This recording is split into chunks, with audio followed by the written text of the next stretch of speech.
চলো ready shady হয়ে বেরিয়ে পড়েছি। আমরা যাচ্ছি ষষ্ঠী খেতে। হ্যাঁ, প্রত্যেক বছর আমি পরের দিনই ষষ্ঠী খেতে যাই, যদিও এটা 3 বছর বাদে আজকে যাচ্ছি, কারণ 3টে বছর আমার একটু প্রবলেম থাকায় আমি যেতে পারিনি মায়ের কাছে। তো 3 বছর বাদে ওলি যখন একটু বড় হয়ে গেছে তখন আমি যাচ্ছি আজকে ষষ্ঠী খেতে।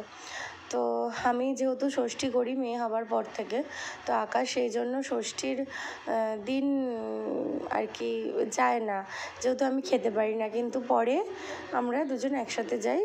এই যে আমার ভাই একটু ঢং করছে।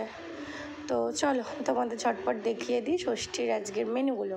তো প্রথমেই মা পাস্তা করেছিল, প্রচণ্ড জোর খিদে পেয়েছিল, যার জন্য আমি একটুখানি খেয়ে তারপরে মনে পড়েছে যে ভিডিওটা তো করতে হবে, তারপর ভিডিওটা চালু করেছি। তো আকাশ তাই বলছে যে আর্ধেক খেয়ে নিয়ে তারপর ভিডিও। বললাম হ্যাঁ, তারপরেই ভিডিও করলাম নাও।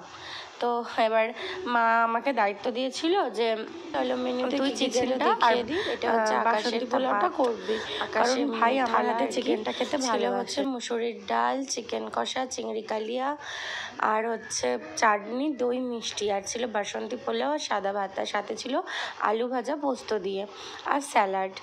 তো আজকের তো এইটুকুই মেনু ছিল, কারণ অ্যাকচুয়ালি আকাশ সেরকম একটা খায় না, ও ঠিক আমি যেরকম খাদ্যরসিক মানুষ, খেতে প্রচণ্ড পরিমাণে ভালোবাসি, বাট আকাশ সেরকম একটা খাওয়া দাওয়ার দিকে নেই। ওই খেলে 1 পিস মাংস দিয়ে হয়তো ওইটাই খেয়েছে, ও 1 পিস মাংসই খেয়েছে, বেশি কিছু খায়নি। তো চলো ফার্স্টে আকাশ, ভাই আর বাপি 3 জনে মিলে একসাথে খাওয়া দাওয়া করে নিক, তারপরে আমি, আমার দিদা আর মা বসবো। তো তোমাদের ভিডিওটা যদি ভালো লেগে থাকে অবশ্যই একটা কমেন্ট করো, লাইক করো, আর ভালো লাগলে সাবস্ক্রাইব করে দিও চ্যানেলটা, আর একটু পাশে থেকো।